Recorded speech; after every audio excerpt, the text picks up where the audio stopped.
Hello my friends, today I'm going to continue with these videos that I have been uploading on Freemasonry. Today I'm going to talk about Theosophy, the Theosophical Society from the 19th century, Madame Blavatsky, and how that got us to today, New Age, New Thought. I'm going to talk quite a bit about that.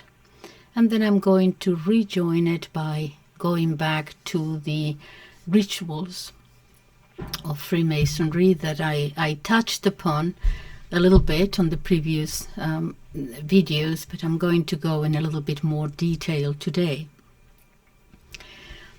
So, Madame Blavatsky, we know that Gnosis, and you remember esotericism, yes, with an S inside for those selected ones, the chosen, that they are the only ones who know that secret knowledge, as opposed to exoterism with an X, those outside. And that has been with mankind from the very beginning, together with witchcraft, craft and sorcery and all the rest of it. We are not going to go back to that. We're not going to go back to even Simon Magus. You remember Simon Magus, who tried to fake Christian, who tried to buy from Saint Peter the Apostle the gift of the imposition of hands, sort of doing miracles, and he wanted to pay for that knowledge. Anyway, no, off he went and started his freelance business, as it were. I'm not going to go back to that, only to the 19th century. Okay, let's see. Madame Helena Blavatsky. She founded the Theosophical Society in 1875. You will see the connection, yeah?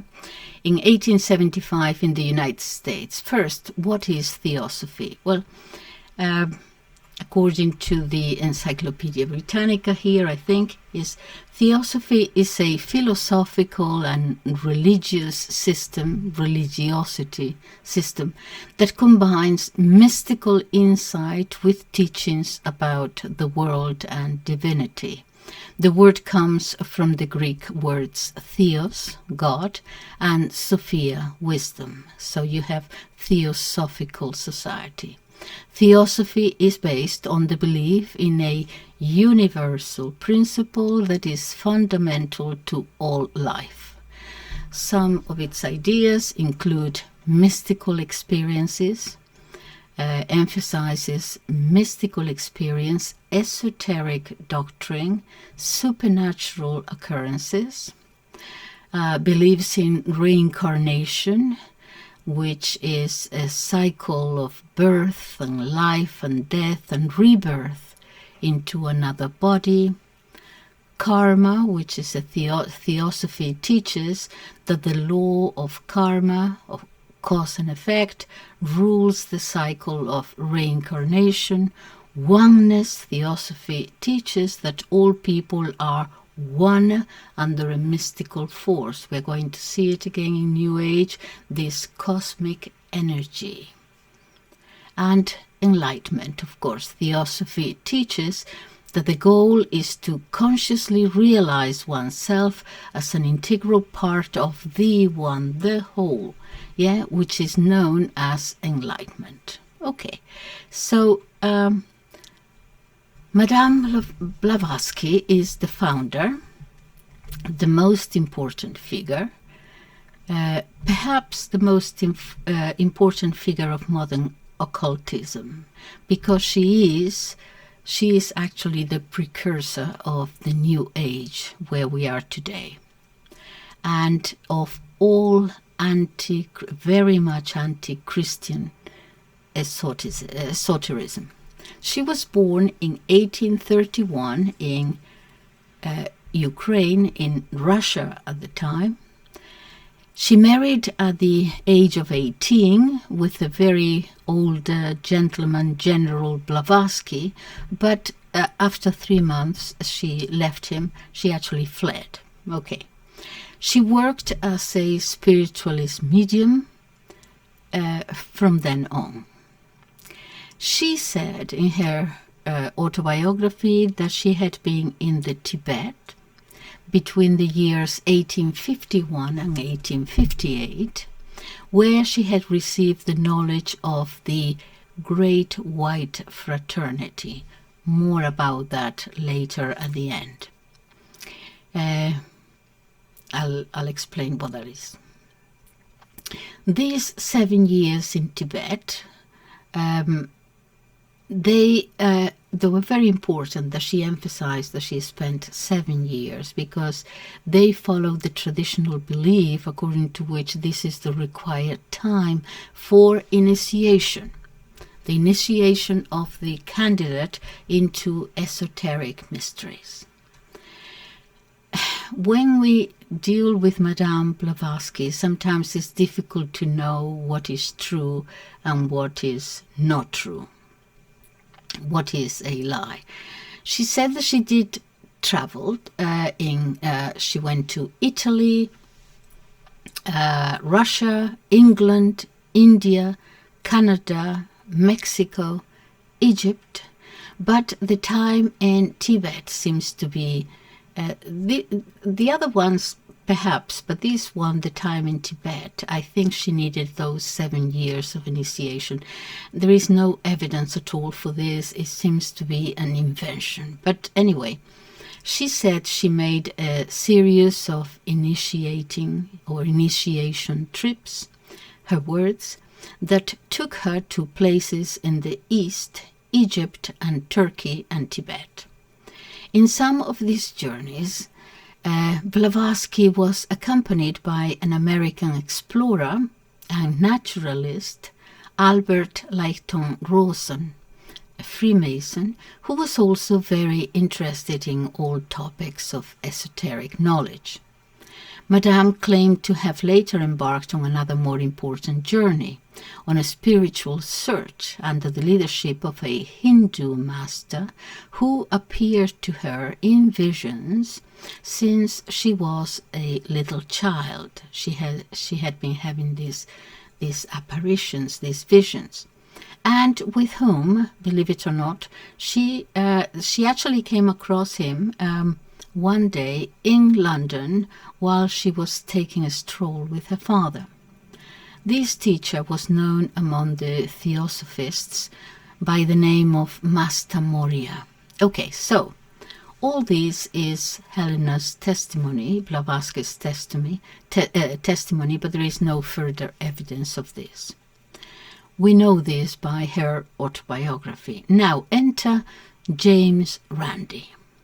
James Randi was a Canadian-American stage magician, author, and scientific skeptic, that is what he called himself, who extensively challenged paranormal and pseudo-scientific claims.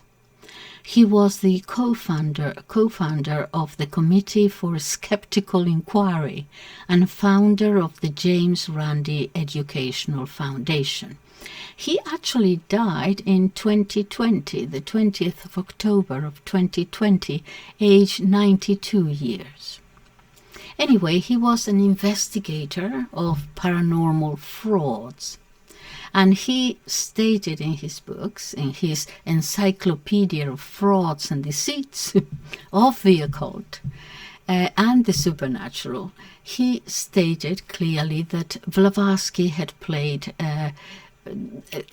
she had had a number of, talking about her, a number of jobs and professions as diverse, he says, as a piano teacher, a circus rider, an assistant to a medium. From this medium, she would have learned tricks that she used to fake phantasmagorical, ghostly apparitions, supernatural phenomena before her unsuspecting clients. In 1871, Blavatsky had founded in Cairo a spiritualist society, a club. It was called the Club of Miracles. However, this society became involved, as so many times was going to happen throughout her life. This society was involved in several financial scandals, and in the end it was dissolved because actually the lies and the frauds had been exposed and proven. 2 years later, in 1873, Helena Blavatsky emigrated to the United States, where she settled and continued her work as a medium. In 1875, together with Colonel Olcott, Henry Steele Olcott, he died in 2007.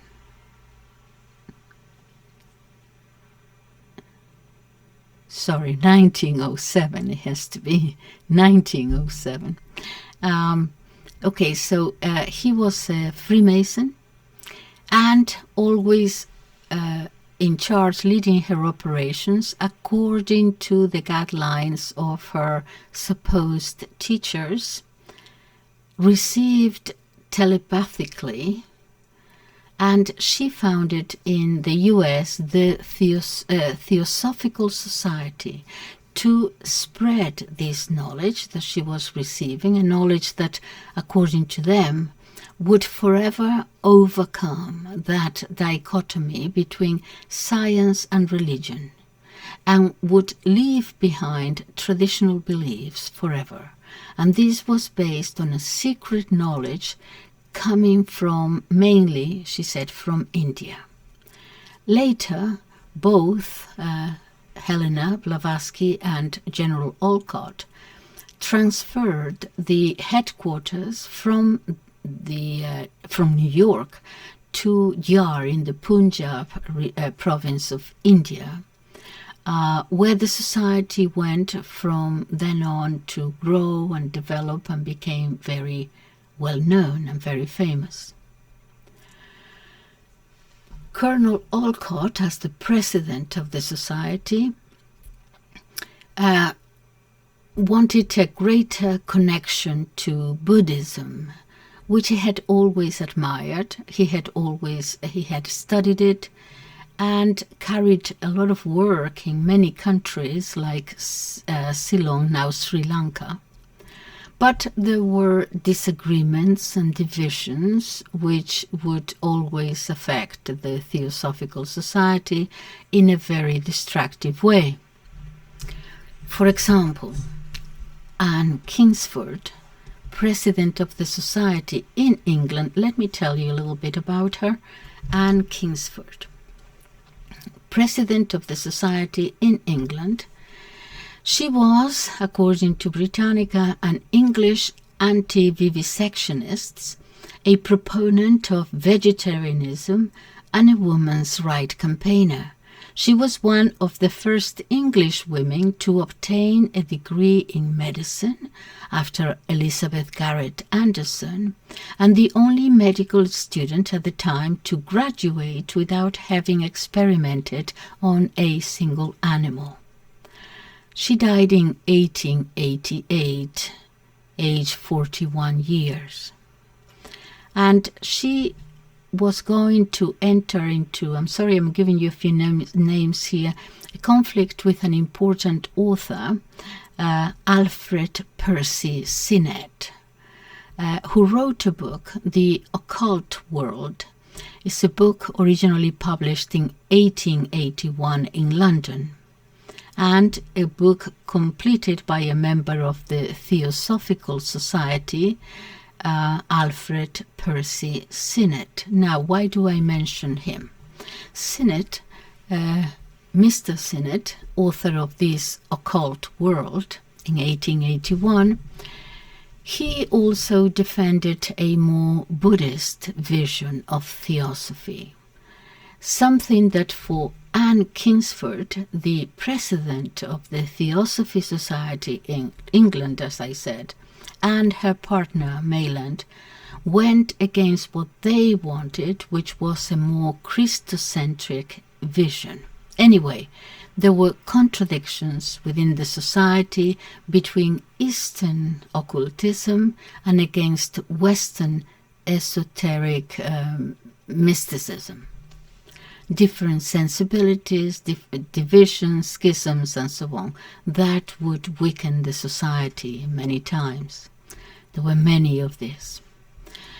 So, despite the initial success, several followers ended up denouncing Madame Blavatsky for fraud, and therefore she had to abandon India. She was in India at the time, and in 1885 settled in London. The reason she had to abandon India was that the Society for Psychic Research, which was headed by Richard Hodgson, actually did a study on the Theosophy Society. Who was this Richard Hodgson? Hodgson, yes. Richard Hodgson was an Australian-born psychical researcher who investigated spiritualist mediums such as Eusapia Palladino and Leonora Piper. During his later life, Hodgson became a spiritualist medium himself and believed to be in communication with spirits. But anyway, this organization of his, the Society for Psychic Research, its purpose was to study the psychic processes and the paranormal. And he actually disqualified at the time Madame Blavatsky for fraud, calling her that a fraud for her spiritualist activities. And that was, she was still in India, and that was sort of the straw that broke the camel's back after all the other divisions and everything. So she had to leave India and came back, returned to England. In England, she founded the magazine Lucifer and later the French magazine Lotus Bleu. And she initiates in Theosophy someone who is going to be extremely important, Annie Besant, the successor to Olcott.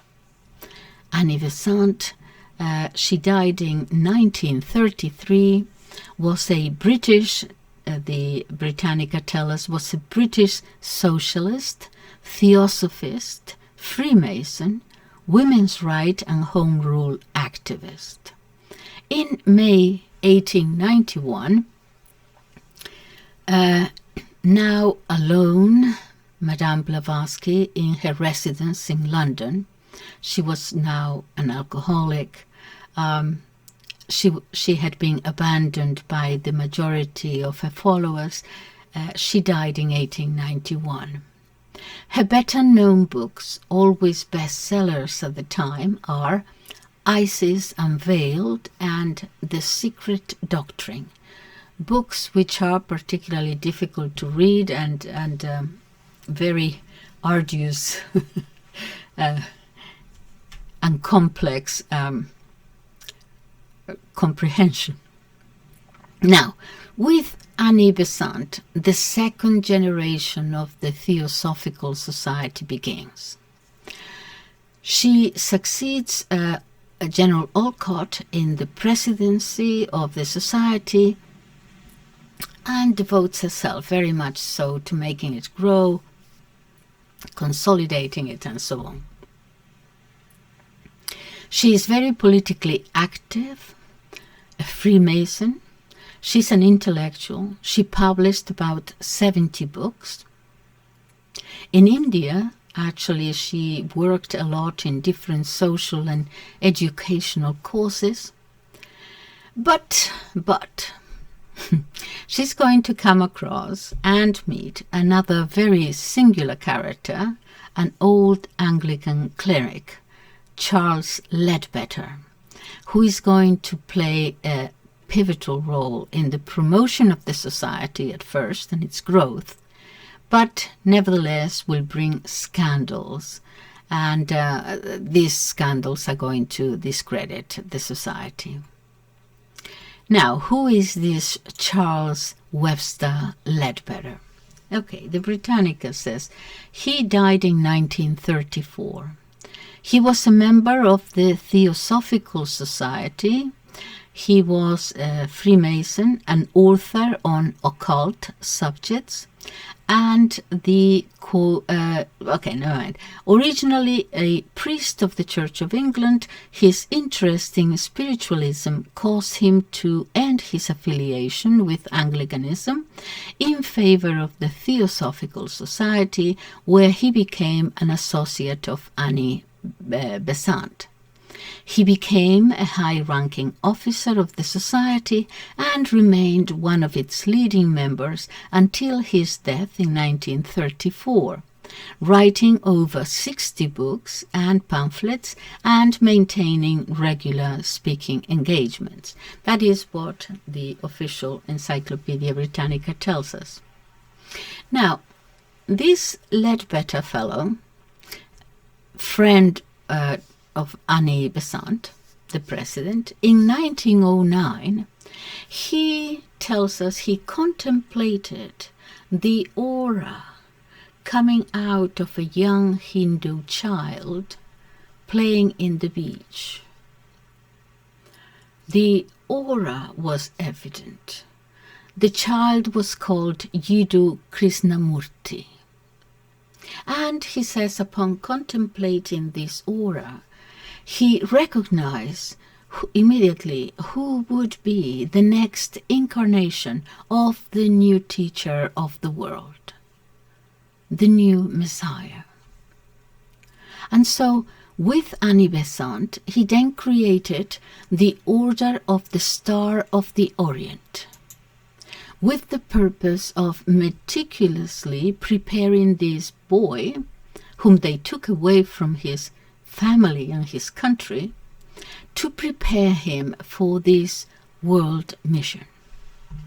And in 1929, thanks to Chrisnamurti, as a matter of fact, the society actually grew and grew and came actually to have nothing less than 50,000 members in the whole world. They were doing okay. So we see the success of Besant and Leadbeater, the discoverers of Krishnamurti, the new long-for Messiah. But Krishnamurti in 1929, nevertheless, decides to leave. He rejects this Theosophy, and in 1929 publicly denies to be the new Messiah. But he started his own school of thought as a guru. In other words, he went freelance himself, started his own business, as it were. Very successfully, despite his character limitations, childhood traumas, not only from being separated from his parents and his country suddenly, you understand, many traumas, and in order to he didn't want to serve this dubious theosophical cause anymore. Despite all that, he actually ended up creating his own school, gaining followers, especially in the upper classes, in the rich, in the rich class, the wealthy classes of California, in the world of celebrities. He became a superstar, especially in California, where he lived for many, many years, preaching a simple way of life, but surprisingly leaving himself surrounded by luxury of all forms and parties and the rest. And he had, his school of thought. I wrote a few things here, some deep thoughts of his. If you hurt nature, you are hurting yourself. When you are a light to yourself, you are a light to the world. To free the mind from all conditioning, you must see the totality of it without thought. That was in 1986. There would be other gurus. You remember Maharishi Yogi and the others that came along afterwards.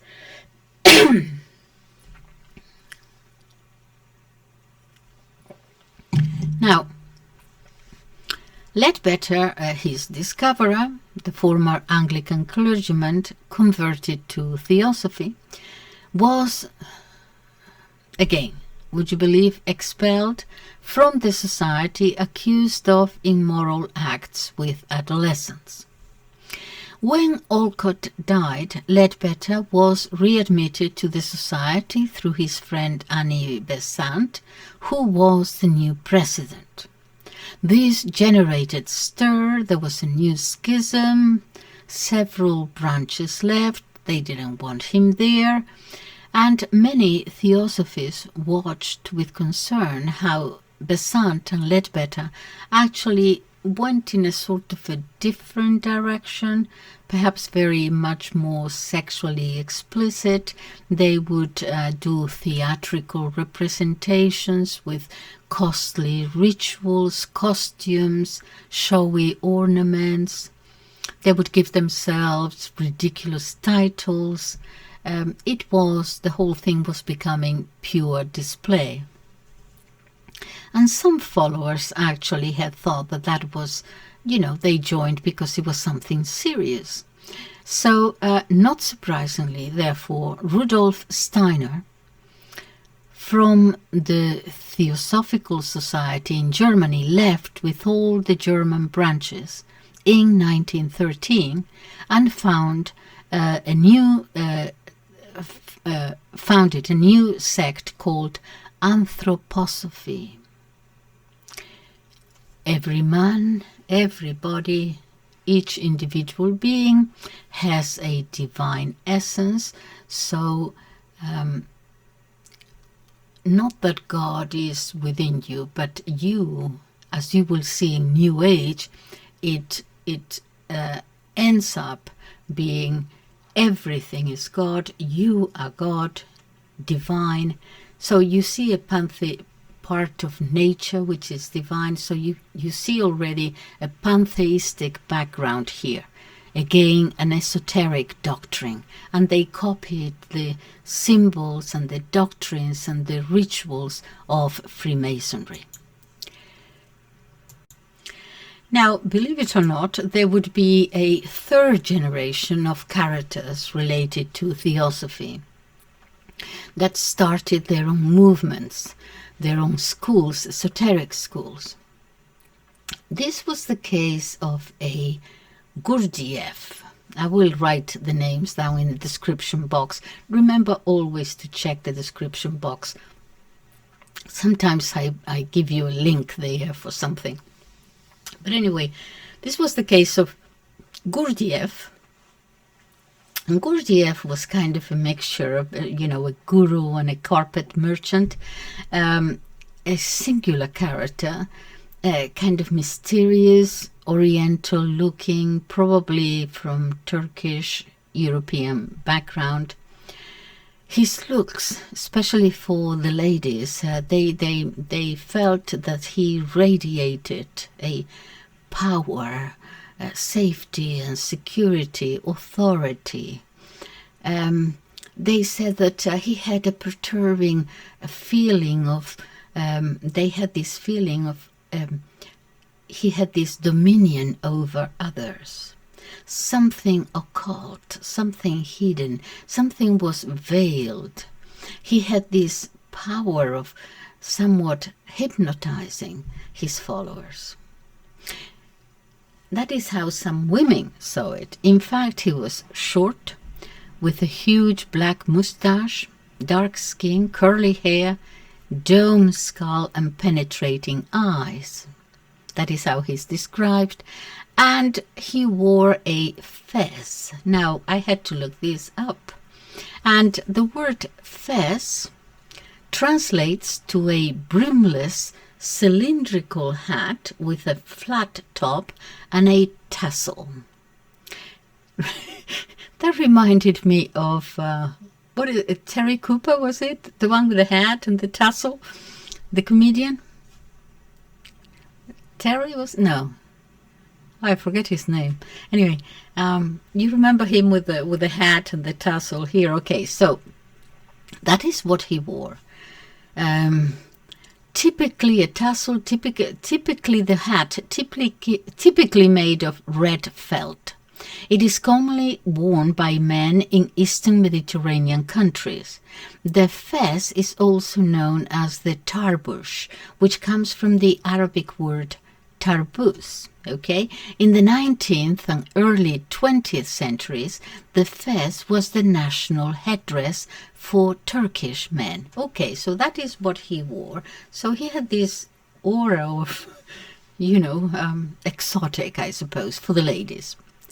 But he dragged along with him many people of the upper classes, English upper classes, and led them to live in a community that he had founded. And where he put them, really, it was horrific. He put them all into a regime of, practical slavery. Humiliations, made them dance forever, forced labor, all kinds of things. How can this be? Okay, after World War One, pretty much as today, not that we had a war, but there are some times when there is chaos in society, and after World War, and the citizens suffer from it, there is confusion, and after World War One, people were left with this senseless, this spiritual desert, you might say, in Europe, full of lost souls who needed guides. And so Gurdjieff and his friend Ouspensky, his disciple, were going to capitalize in these feelings of these longings for the spiritual. Ouspensky, his follower, his disciple, made his own synthesis of the teachings of his master, but although he never himself belonged to the Theosophical Society, he was very well versed and read in Theosophy and made a sort of a strange synthesis altogether of idealism, Kantian idealism, mathematics, Sufism, Buddhism, Hinduism, just a sort of a melting pot of things. And his work at the time was very, very important, but it didn't last long. He became an alcoholic as well, and anyway, he ended up being ruined and alone. But we could say that there was a change taking place in this orientation of Western gurus. Theosophy had been dominated until then by the Eastern ideas, philosophies of life of Buddhism and Hinduism, in part because of the major influence of Madame Blavatsky in the beginning, and also in part by political and cultural interests, the interest of Annie Besant and General Olcott.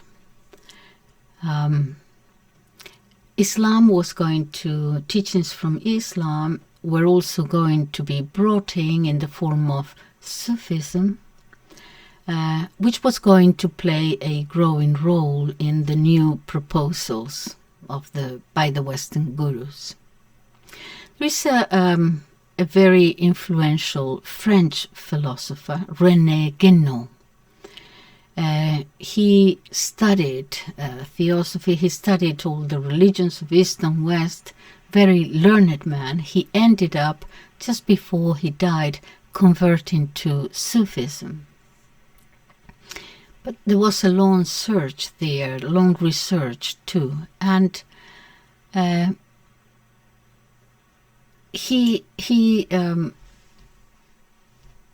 anyway, he converted to Sufism. But I want to bring you back because Krishnamurti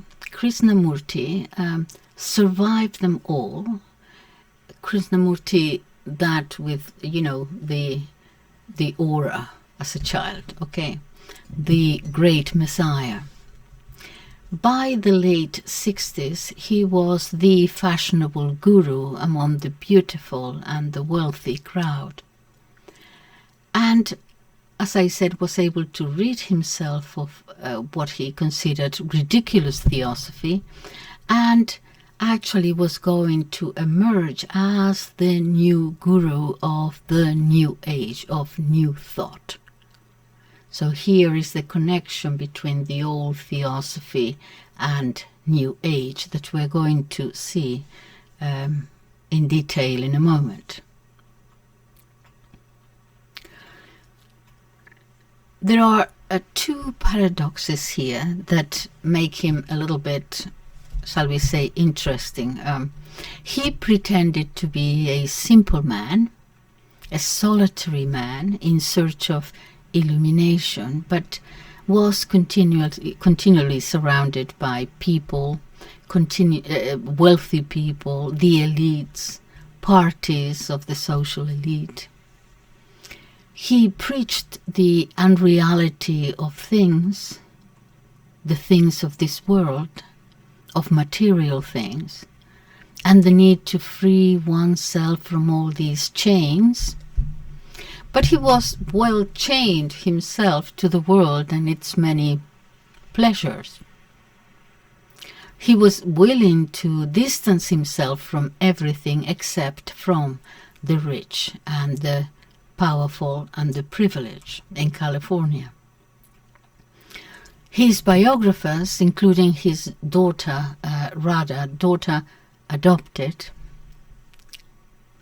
obviously, they were going to reveal him as a spoiled child, a hypocrite, promiscuous, who sold a false image of himself as a pure man.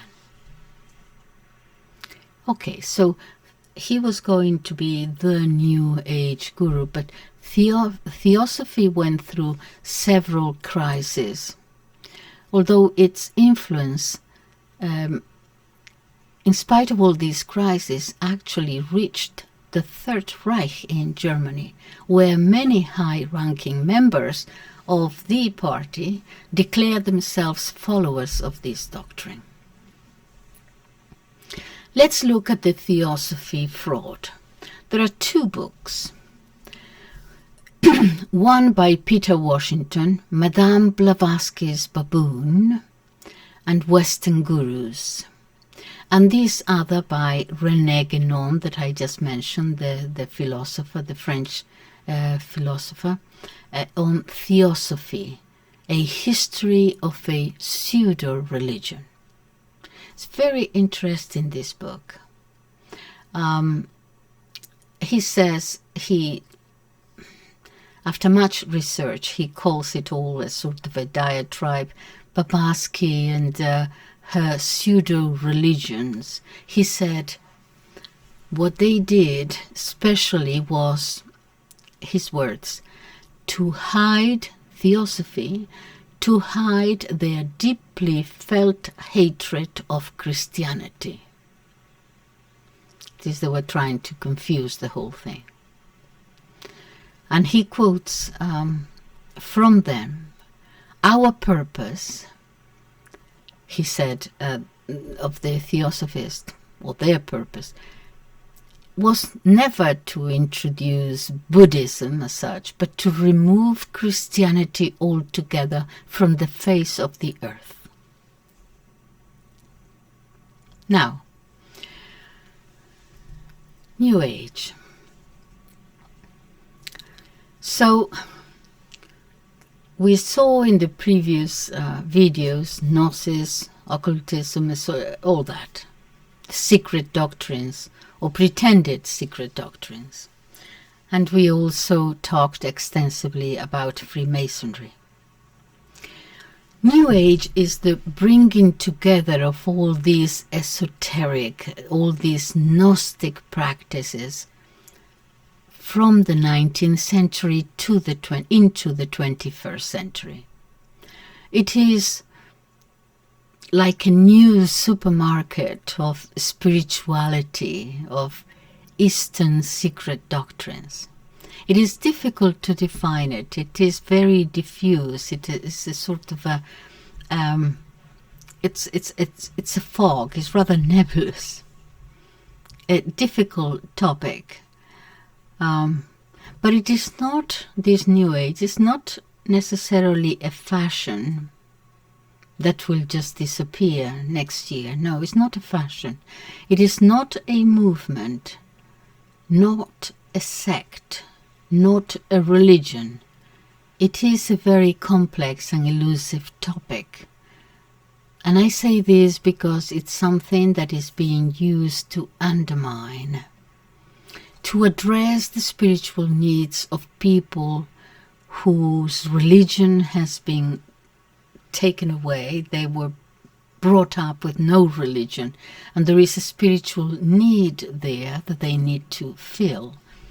And so it is a sort of manipulative, as it were, way of providing them with that. It is actually very popular, more popular than you think, and I'm going to show it to you. Very much in the popular culture of today, and has an influence in many fields. It's like tentacles reaching everywhere. Medicine, art, fashion, video games, thought, literature, cinema, decoration. The most unexpected places, there you will find New Age approach. Spirituality, a pseudo-spirituality, syncretic because it takes bits and pieces from everywhere, yes, like a melting pot. And it wants to bringing, like anti-Pope Bergoglio in the Vatican, bringing all religions, but take only what is the superficial sort of common thing, and so disregard what is specific about that religion. It is a Gnostic kind of spirituality because, and esoteric, because it also pretends to have a knowledge, a secret knowledge for just the few who understand it.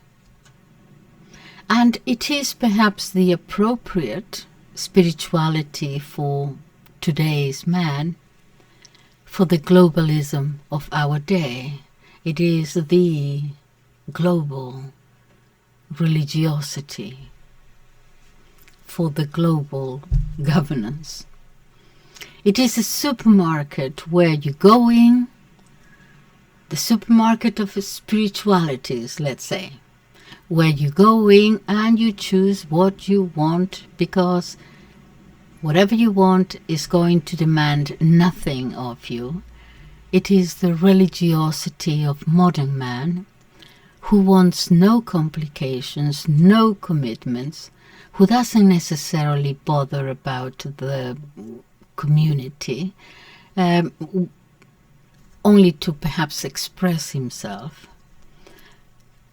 who wants to give nothing, is not interested in any other religion at all, does not want to change anything in his life, but who nonetheless wants to find inner peace, wants to find harmony with the universe, wants ultimately to feel good inside.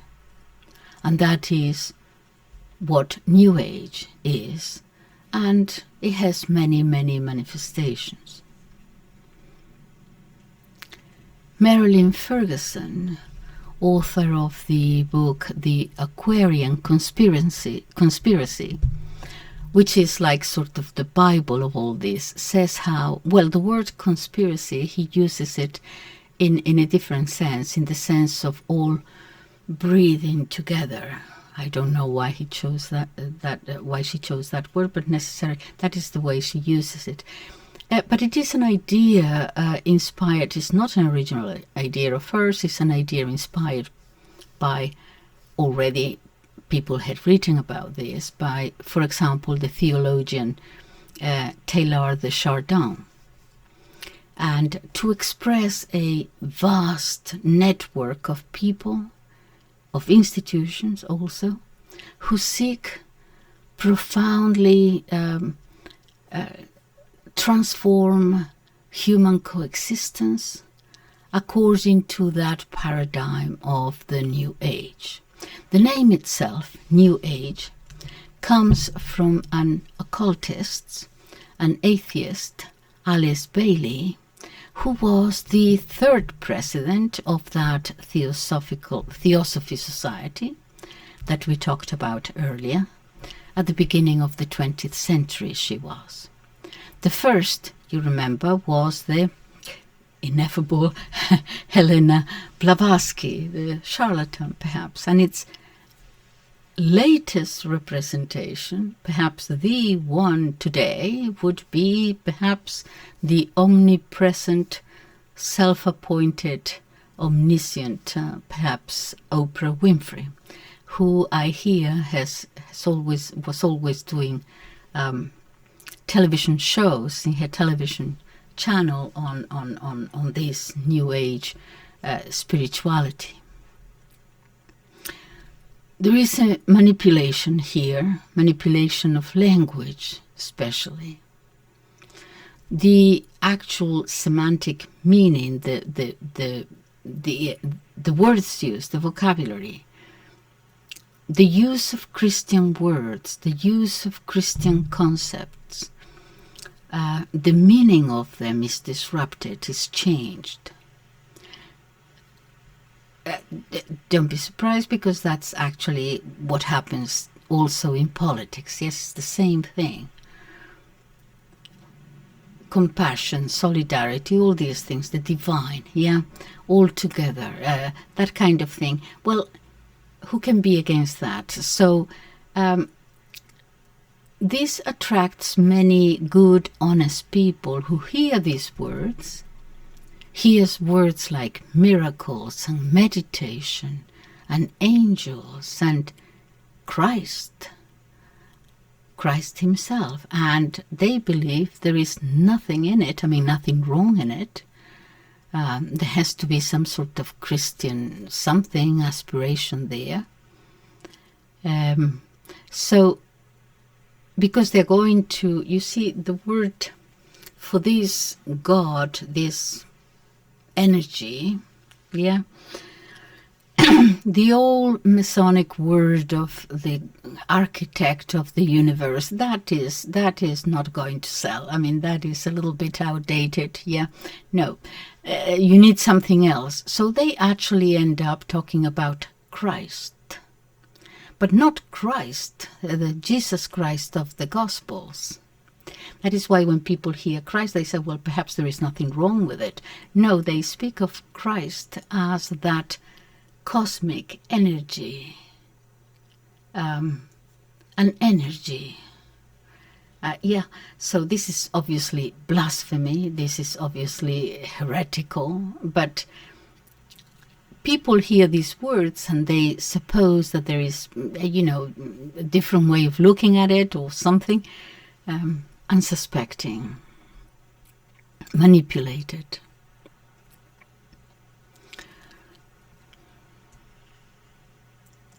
So these concepts, especially Christian concepts, are going to be deformed continually to change the message.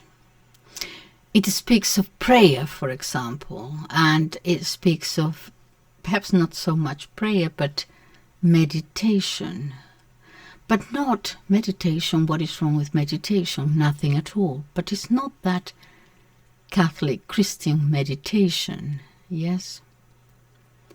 They talk about the expanding of one's consciousness, which, by the way, they confuse with conscience to begin with. In other words, the expanding of consciousness to reach the universe. Okay, so you expand, you become larger and wider, perhaps not deeper, but certainly certainly larger. But in any case, Saint Ignatius of Loyola, they are not, okay? So, because this meditation is going to be egocentric. In other words, this meditation is not going to be a dialogue with God, which is what prayer is, or what meditation is, a dialogue with God. No, this is going to be a monologue with oneself. Okay, selfish, egotistical, narcissistic, egocentric. In which I find myself through this meditation. I find myself, I discover my true identity, to extend this consciousness to the universe and create sort of an altered state of consciousness.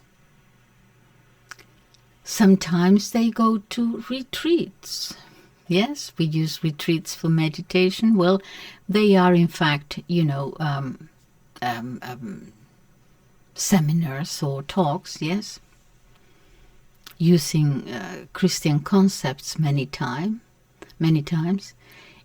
And in many, you can spend a few days or a weekend. In one particular case, for example, taking lysergic acids, hallucinogenic mushrooms, for example. I read about it and I see that they also use mescaline, whatever that is. I had to look it up. Mescaline is a naturally occurring psychedelic protoalkaloid of the substituted phenethylamine class. Goodness. Known for its hallucinogenic effects comparable to those of LSD and psilocybin, it binds to and activates certain serotonin receptors in the brain, producing hallucinogenic effects. Okay, I had to look it up. I don't understand it very well, but this is used a lot with the shamans that we will talk about a little bit later. Anyway, to reach and get to this altered, so-called altered states of consciousness, and religiously experiencing a special link with the universe and with the whole, the all, the one. Nature is divine, so is pantheistic ideas that are also very much marked by shaman practices, very popular now in Brazil, I believe, using these drugs and mushrooms and hallucinogens. Anyway, so they speak of God or of Christ, but not of God as God, not a personal God, as I said, but more in terms of the divine, a cosmic energy. You don't have to believe in God, we are told. We have to experience it. Okay, here comes the confusion again. Okay, because we know that we can meditate, we can pray, we can go deep into our soul. God is there. What is wrong with that? But it is how it is used there is always a little bit foggy at the end. I tell you why I say that it is pantheism, really, monism, pantheistic. Because everything is God. Now, be careful, they're not saying that God is everywhere, that God knows all, that God sees all. That is not what they're saying. What they're saying is that everything is God. So, you, me, and this glass of wine is God. Everything is divine. They mix the two words. And if this glass is divine, so am I. So I am God, my own God. And once you begin to see, you see, that you are your own divinity and your own God, you're going to be disappointed. And this is what man, they say, has to discover within. The God in you. The God in you. Meaning that you are it, okay? And this is what they pretend in the rituals, the courses, the seminars, and so on. Of course, it does not speak of religion. It speaks of spirituality. How many times have we heard people, now it's out there, I'm not religious, but I'm very spiritual. There you have it already, the tentacles. They speak of a spirituality that is purely subjective, centered and focused entirely, solely on the self, on me. Some notes that define New Age, pantheism, Gnosticism, occultism. In short, what I said before, it is like a spiritual supermarket. It has everything and for everybody, and you can come and choose what you like without further commitment.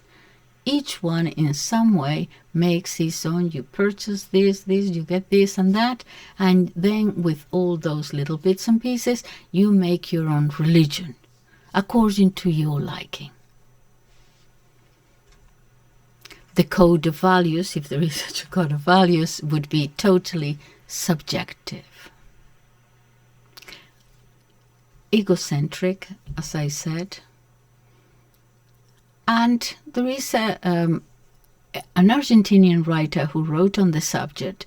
His name is Roberto Bosca, a researcher, and defined New Age in an interview that he gave. He defined it as spiritual autism. Spiritual autism. Unlike Christianity, which, you know, with its doctrines, everything else, it implies certainly relationships. It demands a giving, a dedication, opening up to the reality that surrounds us. New Age is this autism in which I find myself, seek myself, my peace, my tranquility, my harmony, my communion with the universe. So subjectivism is obvious there. It's successful because its success is precisely in the fact that it has become the spirituality of, this Argentinian author says, man light. Light like in Coca-Cola light or Pepsi-Cola white light. You know, light in that sense. He says man light or woman light. Not quite, yeah. Which he says is that person in the 21st century, a creature of that liberal society where each one goes about his own affairs, his things, forgetting external or ignoring external realities, self-interest, self-realization, happiness, contentment there inside, always focused on the self, on oneself. And it is not therefore strange that this spirituality, this New Age spirituality, actually fits that person. So focused already on the self already, and nothing much more. To be in this religiosity demands nothing of you. It requires minimum effort, that is zero demand and commitment, because it accommodates itself to you.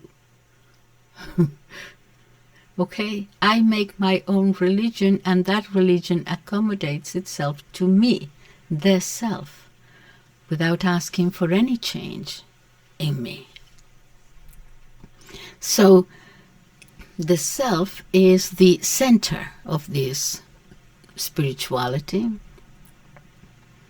There are no values, no norms subjected to a God, but everything is autonomous. The feelings, the emotions, what I like is what reigns, basically. And then the self is identified with divinity. Therefore, if I am God, I am obviously the ultimate norm and rule of my actions. I do not have any commandments, any moral requirements.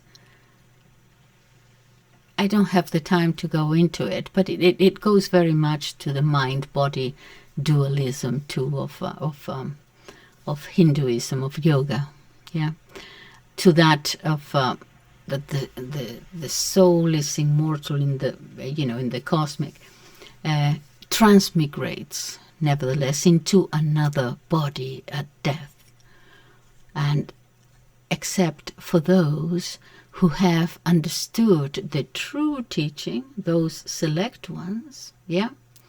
And so, because you have understood that secret knowledge, it achieves a release, which the Indian word is moksha, or a release, or the extinction, and that is nirvana, freedom from that wheel of rebirth. In Hinduism, all is one, all is God, and we must overcome that duality of body and soul.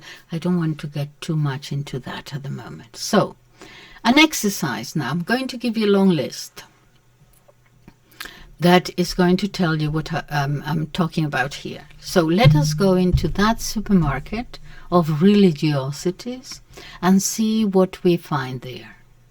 The products, the items sold there. We might be tempted because there are some that we already know very much about, or quite a bit. For example, yoga. For example, in some cases, Reiki. Gnosis, Scientology, Transcendental Meditation, you've all heard. Courses on miracles, Wicca. What is Wicca? Well, it's a modern pagan religion that originated in the United Kingdom in the 1940s. It is based on pre-Christian religions and cultures, and is considered the largest subset of the modern witchcraft revival movement. The Wiccans believe in supernatural powers such as magic, and in both male and female deities who are part of nature. They also honor the elements of nature and so on. They have their rituals. I won't go into that, but Wicca, we would find it there, yeah? Wicca or Wicca, I'm not sure how it is pronounced. And this is very much in fashion among the young, as also is the silver mind control method. These are some and defined very well the dangers of this new age. But there are very many more. I'll just give you a few without... Perhaps I'll... After I give you the list, I have about... Goodness, must have been 30 here. Just for you to know. The thing about them is that you have to take care of the language, okay? Because... Well, I'll see. Okay.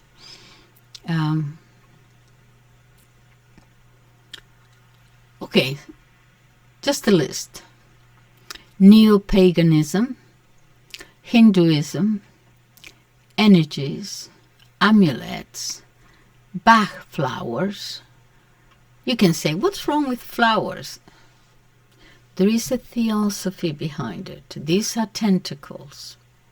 Behind them, there is a, let's say, doctrine, a theosophy, okay? And you're going to come in through that, and you might very well end up in a cult, if you're not careful. Although many of them sound, okay, what's the problem? Okay, so Bach flowers, homeopathy, chakras, reincarnation, enneagrams, tarot, stones, transcendental meditation, Buddhism. I want to explain that Buddhism and Hinduism, which is natural to the peoples of the East, when translated and transplanted into California,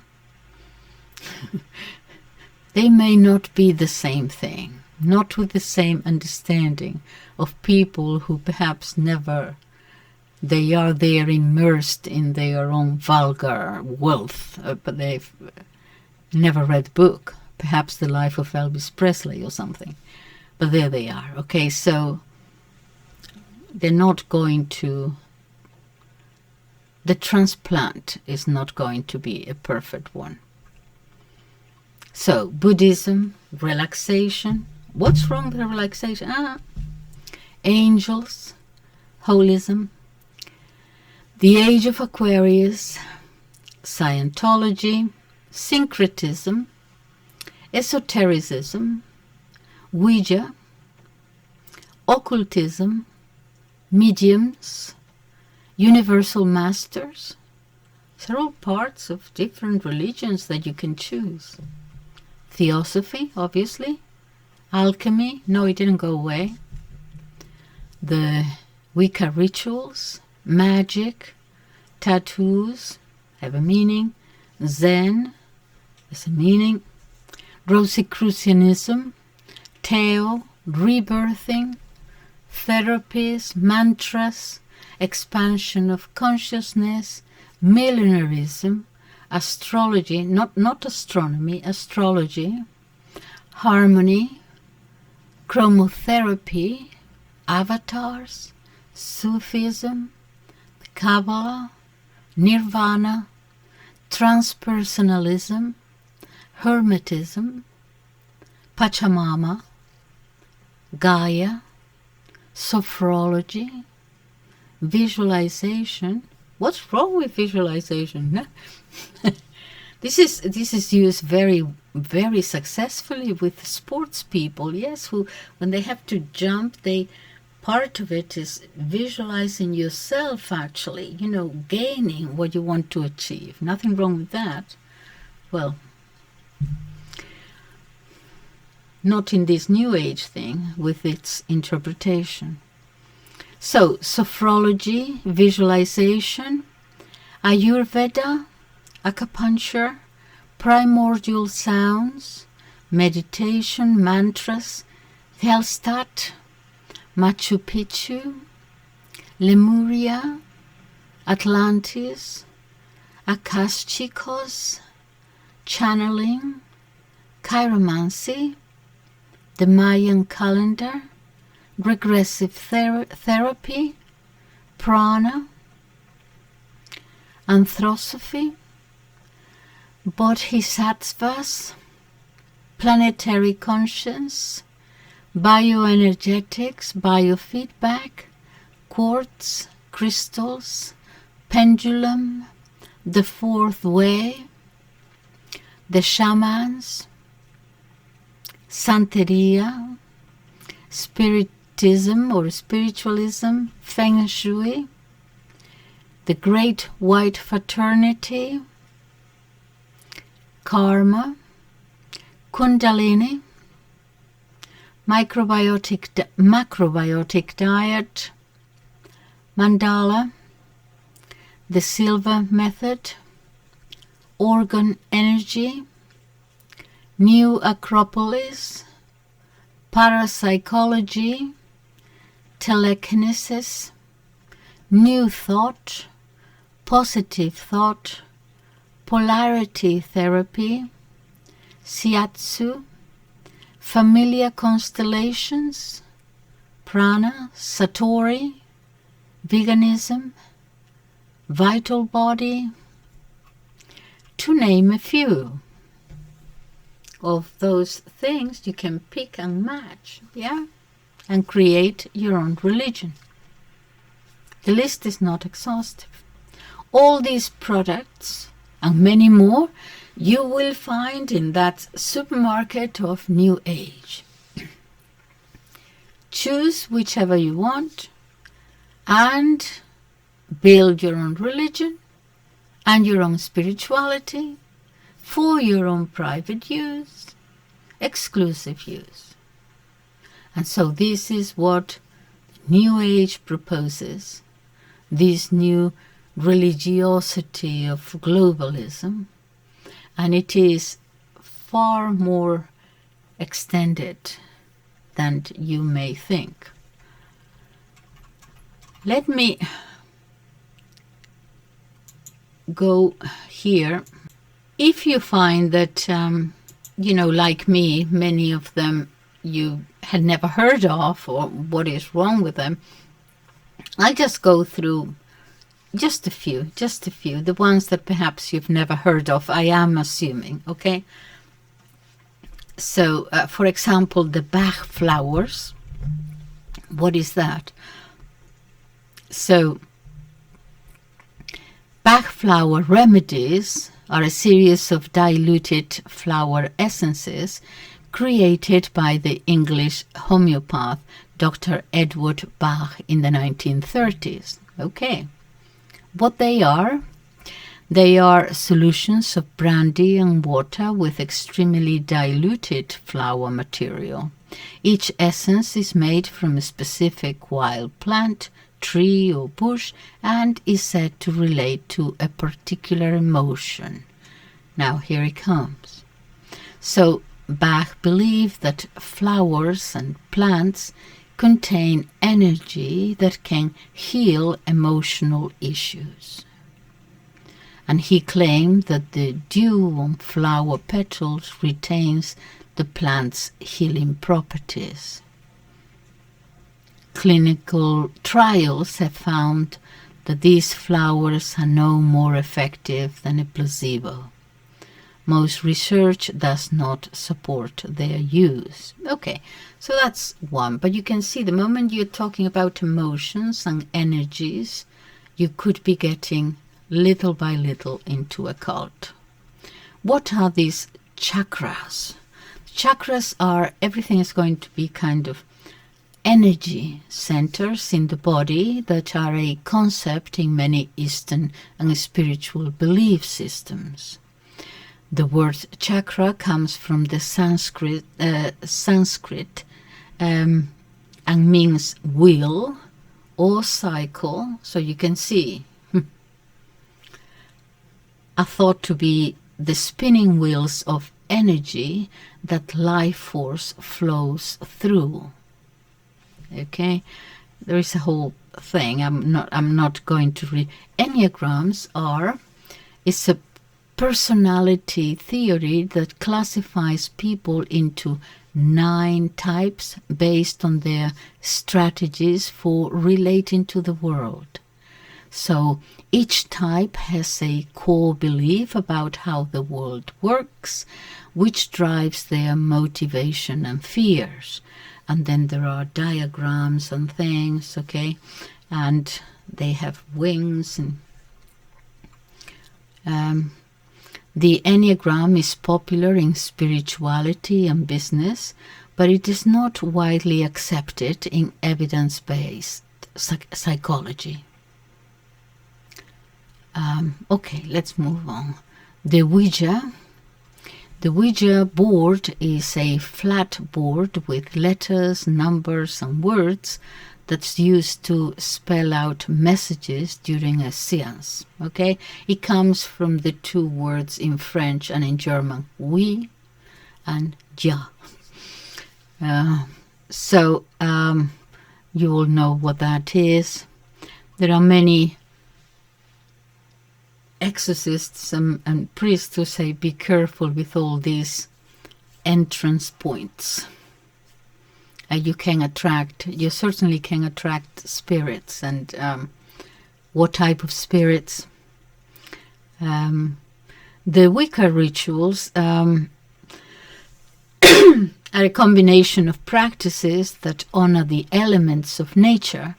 They celebrate holidays and mark important life events. The Wiccans meet in sacred circles, often in a practitioner's home, to perform rituals. The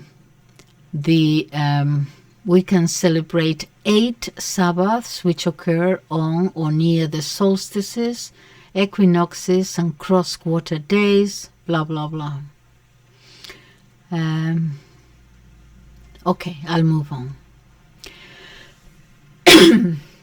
Rebirthing is a term that can refer to a breath work technique, a pseudoscientific child mental health intervention, and apparently they have had problems. The Britannica says pseudoscientific child mental health intervention, also known as attachment therapy. This is a pseudoscientific intervention for the child mental health. They got into problems because apparently during a rebirthing therapy thing, a girl died in a 70-minute struggle. Okay. Chromotherapy, also known as color therapy, is an alternative medicine technique that uses color and light to improve a person's physical and emotional well-being.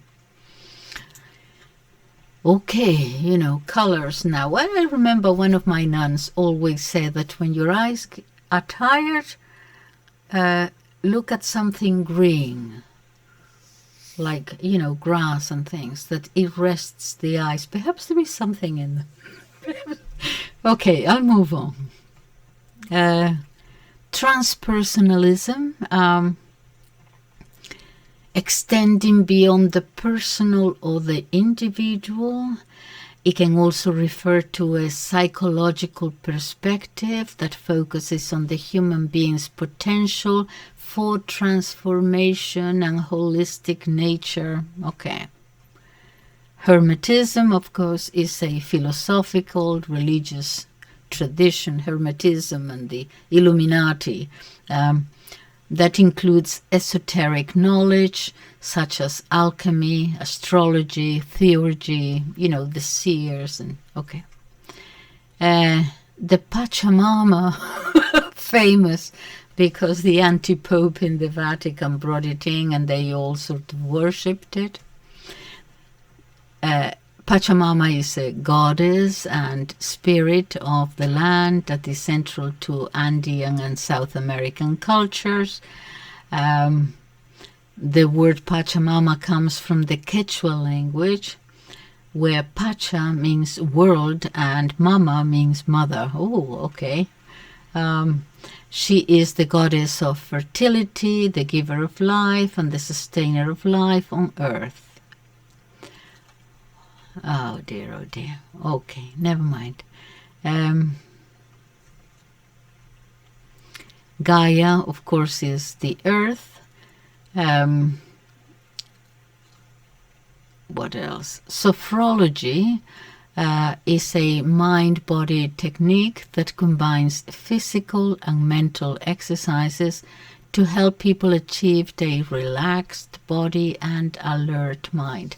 It's a self-development technique that sometimes is called the new mindfulness. All right. Ayurveda, never heard of this, is a holistic, natural system of medicine that originated in India over 3,000 years ago. The term comes from the Sanskrit words Ayur, life, and Veda, science or knowledge. Ayurveda is based on the idea that disease is caused by an imbalance in the body's doshas or energy types, here we are, and that this imbalance can be restored through proper diet, lifestyle, herbal remedies.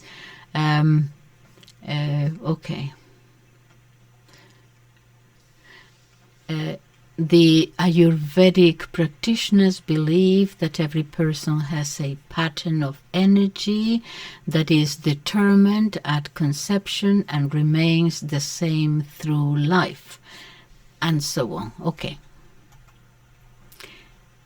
Gestalt is a concept that has multiple meanings, including a school of psychology, a therapeutic approach, and a set of visual design principles.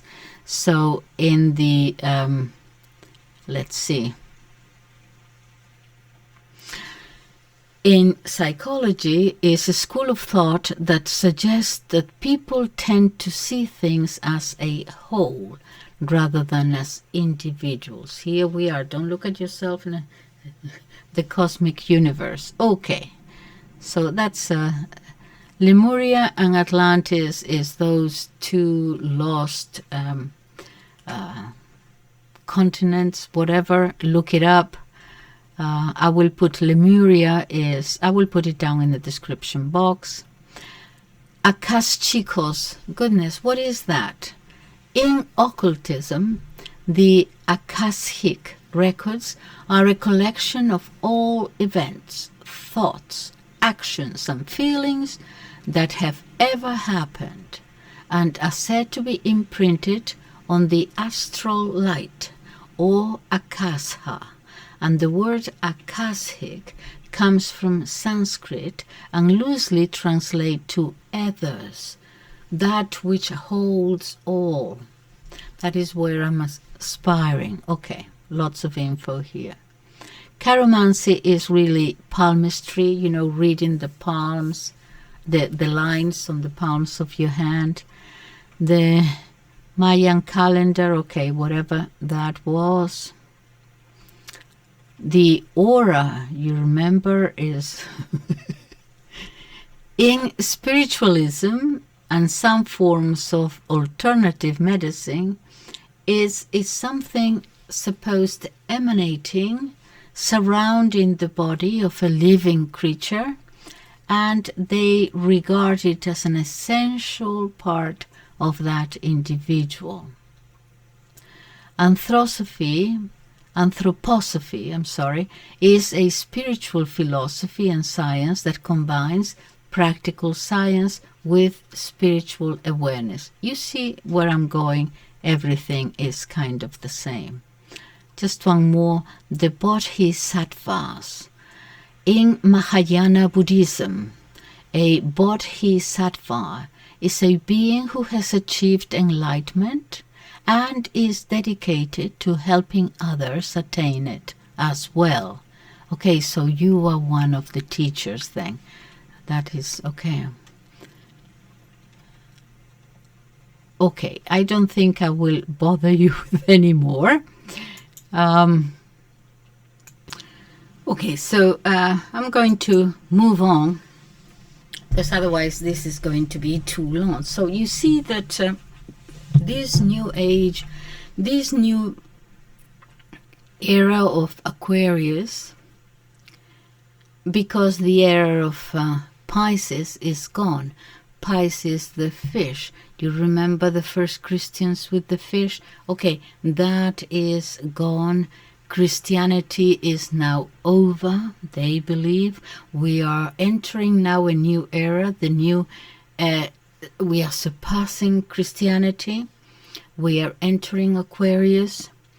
Christianity could be perhaps left there as a sort of diffuse kind of element that belongs to the past.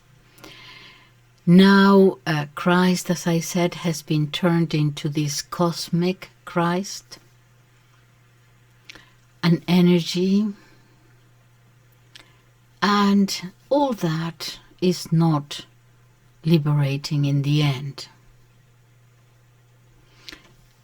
If I had to give a talk on it, I will say that it will, on the contrary, enslave you.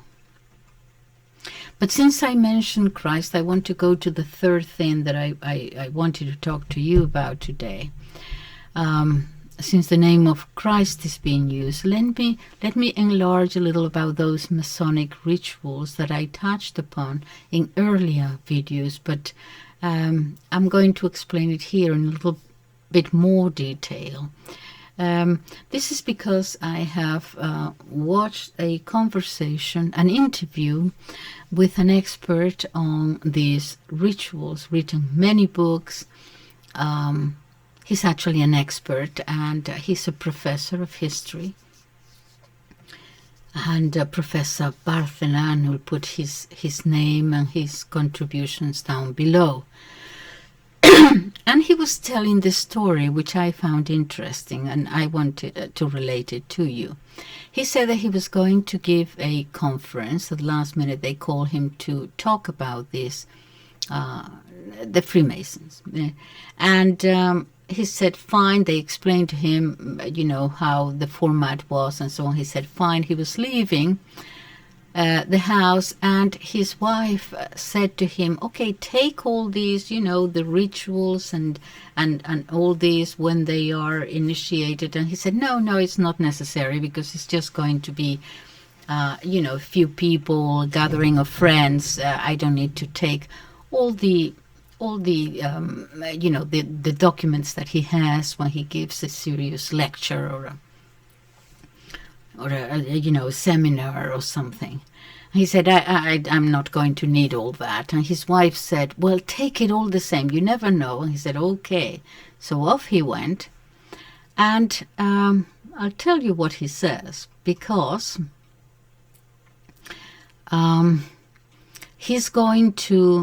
a person is going to be there. He didn't know the person. His name was Tom Sarobi. But he knew of him, he knew his name, and he knew he was the Grand Master of the Freemasons Lodge in that country. And he says, let me see if I find the right... So he says, we talked, and he talked, and I talked, and someone else talked, and so on, and then there was going to be a Q&A. And this particular Freemason he explained his position very well. He was very, but he explained his, I can't think of the word now, I'm so tired, it's very late at night.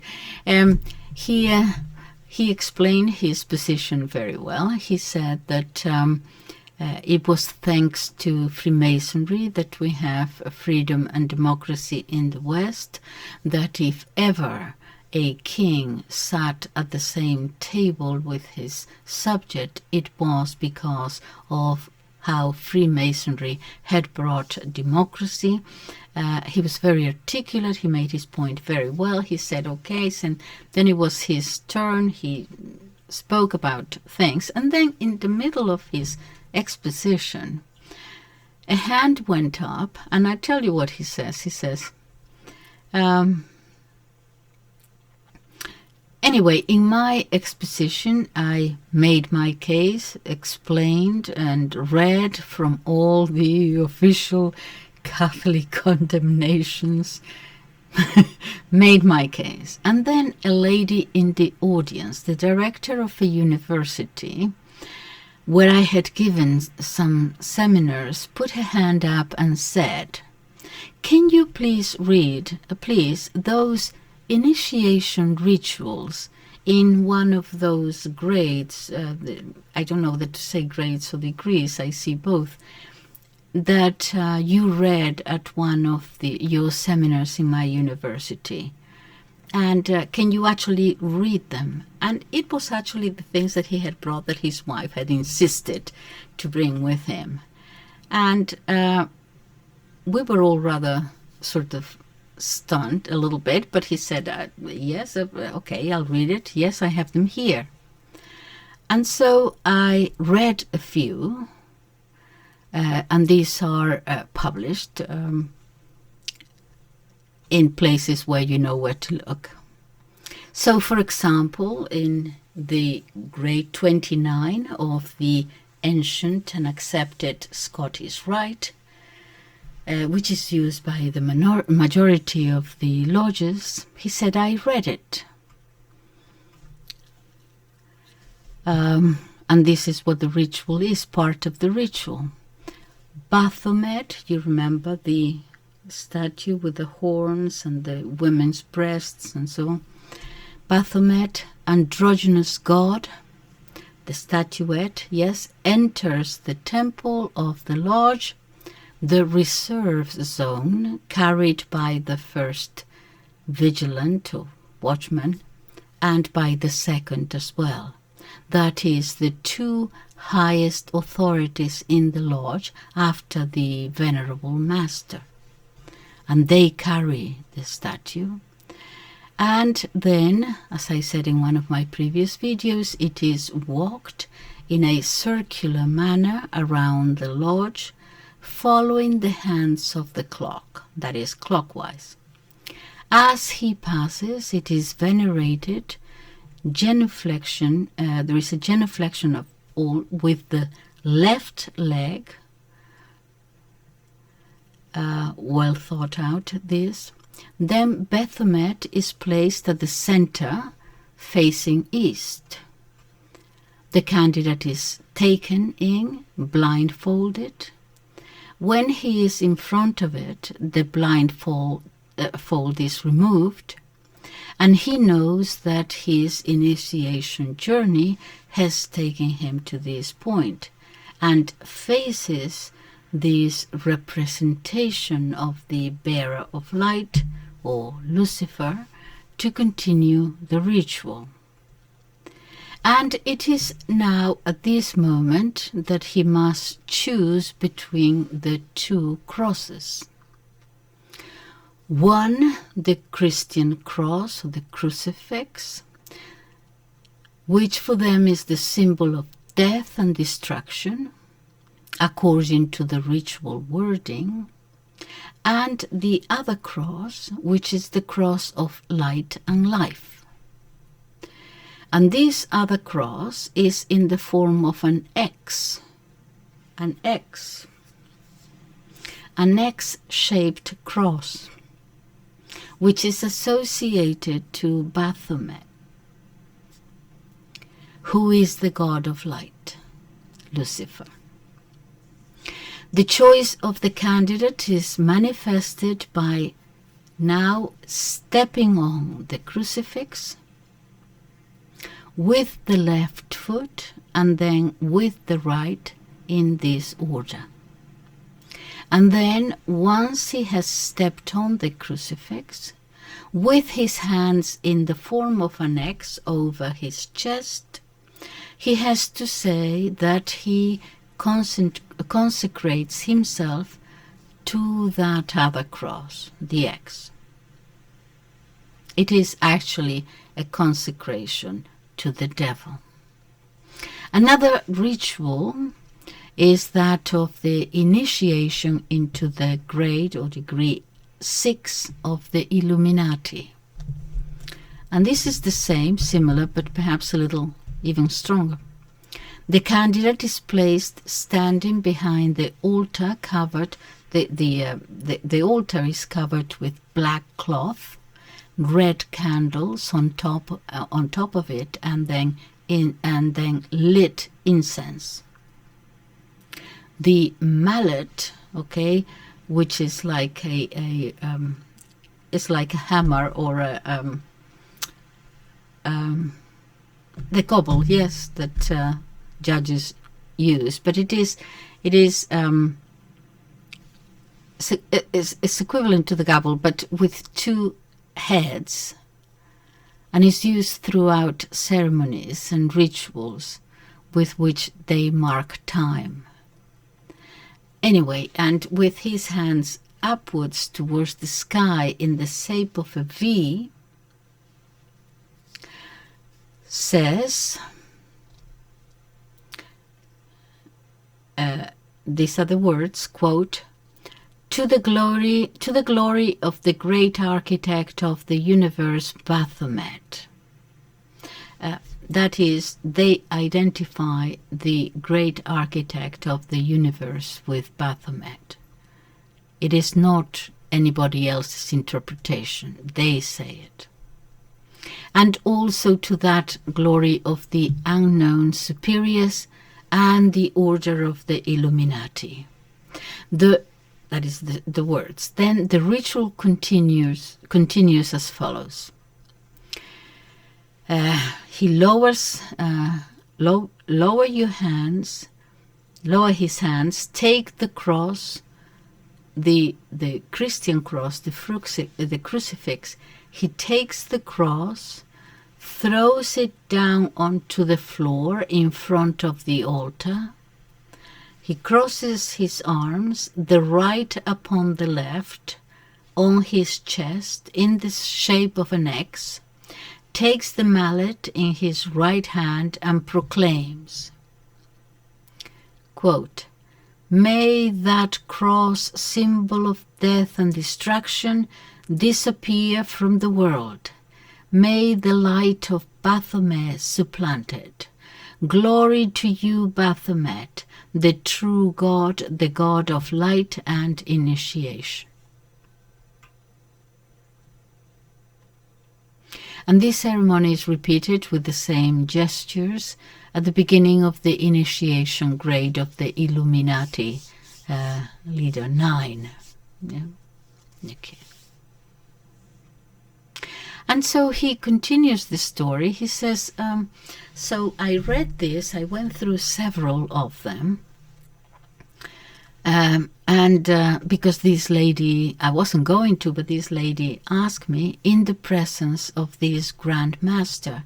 He was no longer so, he had been. So while I was reading it, I felt a little bit uncomfortable, for everybody present, for him for sure. Uncomfortable, he said, because certainly, at least until recently, perhaps not so much, but this happened sort of 5 or 7 years ago. Even then, when most people, when they heard about stepping on the crucifix or something like that, would be sort of taken aback. We hadn't seen yet what we have seen since. So most people, so he was feeling a little bit uncomfortable about reading it in front of him. And he said certainly people listening to this, they would have been certainly, I don't know, now they would have certainly rejected all this. Perhaps not so much at the moment, nowadays. Because anything to do with the devil now doesn't cause as much rejection as it did even 7 years ago. It's very much more present, visible. But even then, he said, the attendees were left sort of quite frozen, unable to say anything. And when I finished speaking, of course, everyone was looking at these gentlemen after he finished talking about a multitude of rituals with the actual words. Everyone was looking at these gentlemen, expecting him to say something. He had been very articulate before, so surely he was going to say something about it. He had spoken at length, very eloquently. But actually, he said absolutely nothing. He said he stood there practically frozen, looking at me. There was even, let me see if I can find the words here.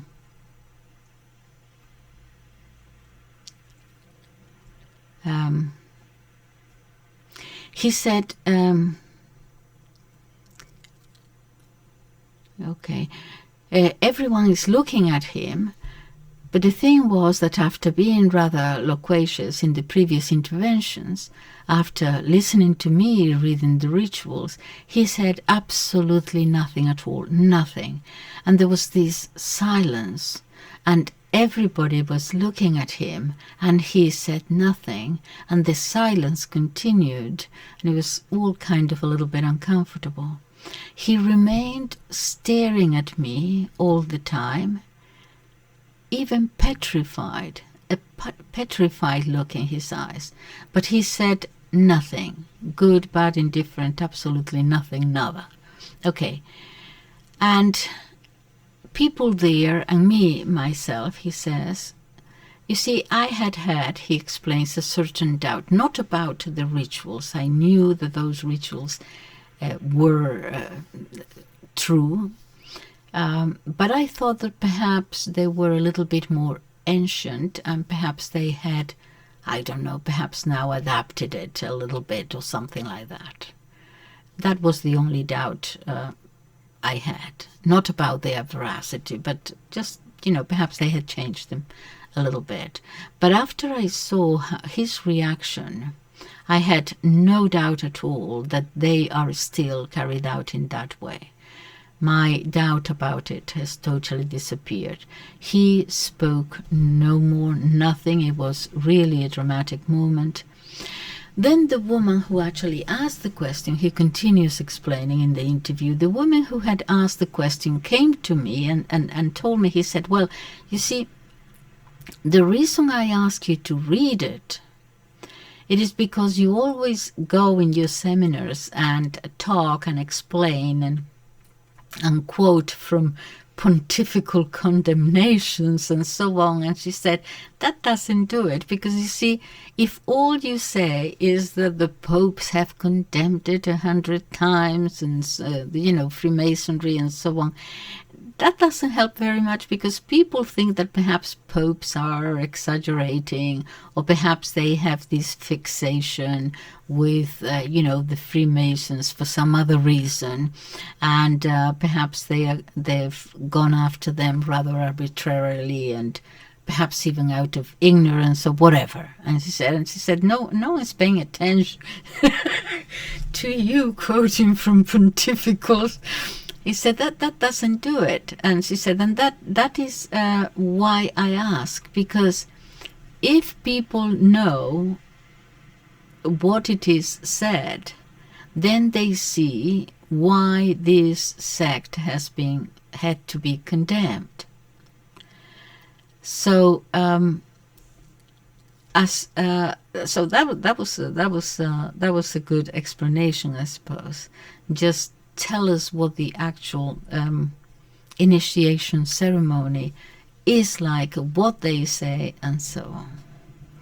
And he says, well, I quoted the popes many times because some of them, especially in the 19th century, were very, very, very explicit. They say, Pius IX, Pio IX, called them the synagogue of Satan, the servants of the devil. So, okay. Anyway, I just wanted to add that. I'm going to leave it here because this is too long. I just wanted to add that because I had touched on it, and I thought this would be interesting for you to actually know just a little bit more about it. Okay, I'll leave it here for today. Thank you very much, and please comment, share if you can, like and subscribe. Thank you. Bye-bye.